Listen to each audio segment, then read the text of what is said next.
mais même Ils ont compris à peine. Parce qu'il est encore plus, ils ont déjà 20 et quelques mille euros. Parce que, si tu veux, c'est marrant, parce que moi j'ai travaillé dans une boîte. Je suis venu à la demande, enfin l'appel de Solidaire 21, qui a relayé l'appel de la CIMAD. Donc en tant que membre de Solidaire 21, je trouve que c'est proprement dégueulasse, quoi, le comportement de notre État, quoi. Enfin, à mon avis, pour ce qui est de l'amour, il n'y a pas de frontières déjà pour commencer. Et puis en plus, je veux dire, la solidarité, en aucun cas, doit être traînée devant les tribunaux, quoi. Est-ce que ce délit de solidarité, alors, vous en pensez quoi? Est-ce que vous... Moi, il n'y a pas de délit de solidarité, hein. Il y a juste un acte citoyen, un acte humain, c'est tout, hein. Moi, je vois vraiment pas ce que le mot délit vient faire là-dedans, quoi. La solidarité, c'est propre à chacun, tous les jours, c'est des gestes de la vie quotidienne, quoi. Donc ça veut dire que c'est l'État qui s'immisce dans notre vie quotidienne. C'est une forme d'intrusion alors. Complètement, oui. De toute façon, l'État veut gérer et tout manager, quoi, je veux dire. C'est à la mode. Comment? C'est à la mode, manager. C'est à la mode, ouais. Ils ont envie de tout diriger, quoi. Et à votre avis, alors, il faudrait faire quoi? Il faut dénoncer toute cette situation. Hein. Le faire savoir. Il faut le faire savoir, il faut le médiatiser, il faut le dénoncer, il faut montrer ce qui est honteux, ce qui est inadmissible, quoi. Je veux dire, il faut mettre l'accent là où ça fait mal, quoi. Je veux dire, aujourd'hui, il est complètement inadmissible qu'en France, on traîne quelqu'un devant les tribunaux pour avoir aidé son compagnon, son futur conjoint. Je veux dire, et puis tout simplement une personne qui aime quelqu'un et puis qui l'a aidé. Il n'y a aucun délit pour moi dans cette affaire. Ok, merci beaucoup. Voilà.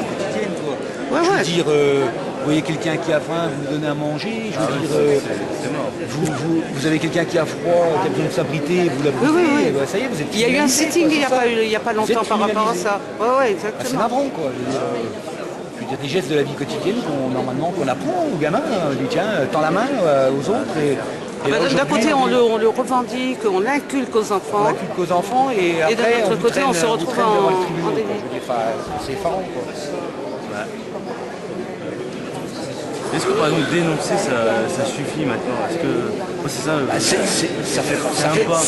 ça fait connaître. Je pense que quand même ce qui est important, c'est quand même de montrer vraiment l'envers du décor aux gens. Parce que je ne suis pas persuadé que dehors tout le monde soit au courant.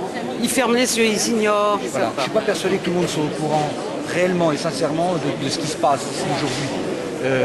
Le délit de solidarité, on peut les faire des interviews dans la rue. Hein. Je ne suis pas persuadé que les gens sachent aujourd'hui que charger un téléphone portable, de donner à manger, d'abriter quelqu'un, de lui fournir des habits, de lui donner une pièce, lui permettre de se laver, je veux dire, tout ce qui fait la dignité d'un être humain, quoi. Et donner tout ça aujourd'hui à quelqu'un, je ne suis pas persuadé que les gens sachent qu'aujourd'hui ça peut vous emmener devant un tribunal. C'est une bonne idée de l'interview comme ça. Oui, après il y a des... allez-y, hein. Ouais, allez-y dans la rue. Moi j'en ai discuté dans mon entourage, hein. J'en ai discuté avec ma famille, avec des amis, etc.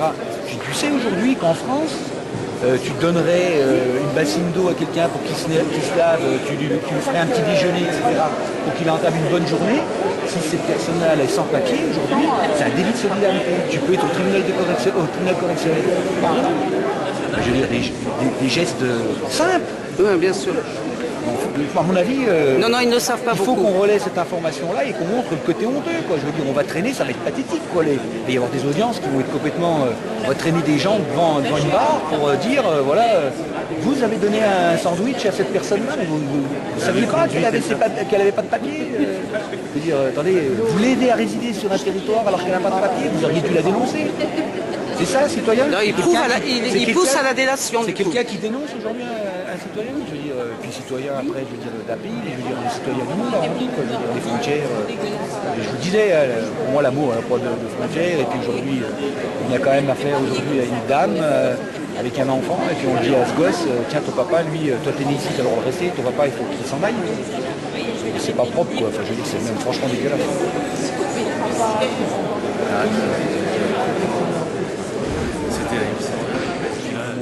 Hier soir, je regardais la délinquance sur les Champs-Élysées, les machins. Je veux dire, après, on fait un amalgame, etc. Tout ce qui vient de l'étranger, forcément, ça nous amène à un taux de délinquance énorme, ça nous amène des situations pas possibles. Je veux dire, là, les médias aujourd'hui font un mal énorme, hein, je veux dire, ils servent la politique. Hein, je veux dire, aujourd'hui, quand on veut faire peur aux gens, on leur montre 3 émissions avec des brigades de la BAC en train d'intervenir, et puis ça y est, ça suffit. Hein. Tous les étrangers sont forcément mauvais, quoi. Je veux dire, après, on fait l'opinion publique avec les médias. Donc c'est pour ça que c'est important qu'il y ait des médias indépendants qui Ah bah oui. distribuent une autre information que celle-ci. Je leur dis, entre lignes. Ah oui, là, faut savoir faire avoir des choses parce que franchement, je veux dire, ce qu'il aimait au BP pendant des heures. Déjà, quand on veut mettre un entrefilé au BP, un droit de réponse dans des articles, la page libre, déjà ils censurent là, certains trucs. Ils mettent pas tout. Qui pourrait me parler C'est une dame avec un manteau un peu brillant, marron. Voilà. À la barre. Vous voyez monsieur là, qui s'approche, ça, avec un sac à dos noir. de la radio de FM et Oui, ça vous dérange pas que je filme en même temps qu'elle, que la dame? vous êtes ensemble? On ne représente pas, moi je suis en indépendant. Je suis venue avec d'autres collègues.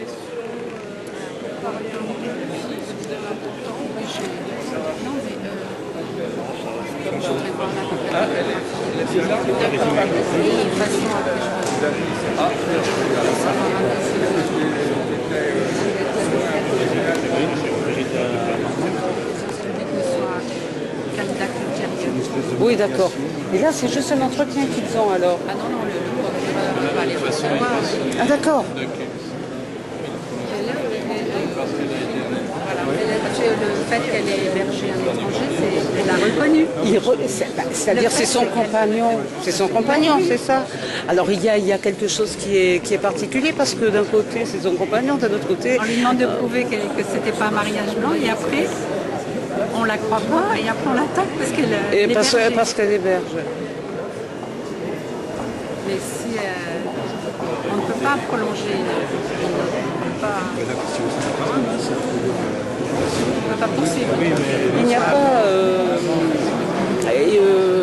Je suis les sittings, les rencontres, les faits de la CIMAD, du fait de mes liens, mais sur Dijon, il n'y avait pas trop comme de cette envergure-là, comme ça, comme aujourd'hui. Il y a une couple pareil.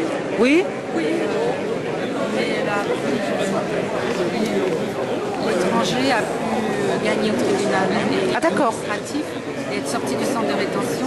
Et dès qu'il est sorti du centre de rétention, sur l'examen les a mariés. Et donc après, il a pu demander son visa depuis la France. Parce que ce qui est catastrophique ici, c'est que son mari est parti. Ils se sont mariés au Maroc, et son mari est parti. Mais maintenant, pour qu'ils puissent vivre ensemble en France, ça peut durer 2 ou 3 ans, d'après les témoignages précédents, d'après la réalité des faits, des couples qui sont suivis par les amoureux publics. Je crois que c'est parti, l'avocat.